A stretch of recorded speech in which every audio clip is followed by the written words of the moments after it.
In the previous episode, we mentioned how Tang endured great hardships to overthrow Jia. Afterward, Tang established a new nation called Shang. However, history often has an uncanny way of repeating itself. Tang could not have foreseen that he too would have a tyrannical descendant. This man's name was Zishou, better known as King Zhou of Shang.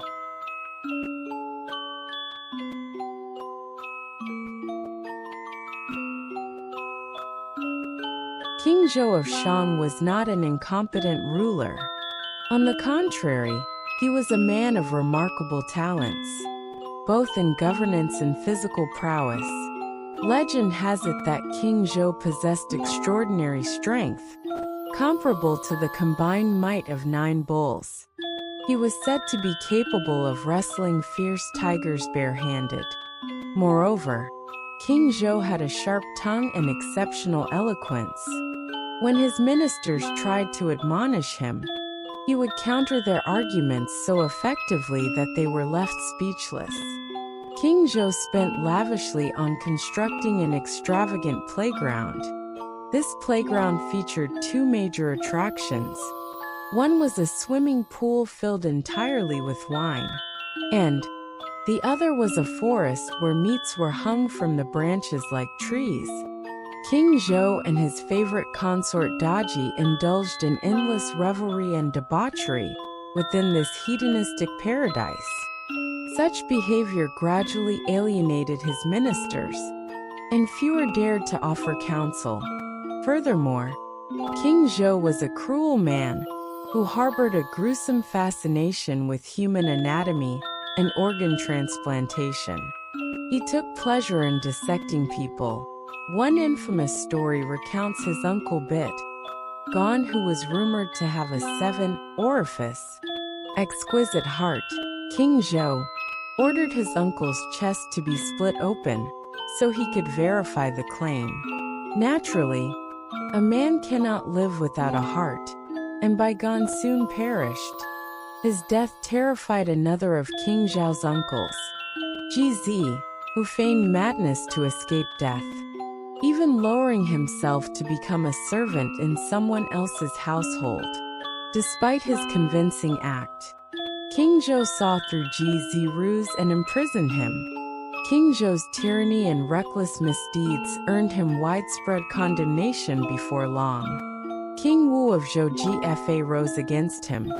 What gave King Wu the confidence to challenge King Zhu? He had the support of a brilliant strategist named Jiang Ziya. Jiang Ziya was an extraordinary figure. It is said his fishing method was highly peculiar. He used a straight hook suspended 3 feet above the water's surface. When asked by a passerby, "Can you catch fish this way?" Jiang Ziya replied, "I am not fishing for fish, I'm fishing for kings and lords." Inspired by this, King Wu visited Jiang Ziya and made him his chief advisor, leading to the famous saying, "Those willing shall take the bait." Under Jiang Ziya's strategic planning, King Wu led an army of 800 allied vassals to launch the Battle of Mai against King Zhou of Shang.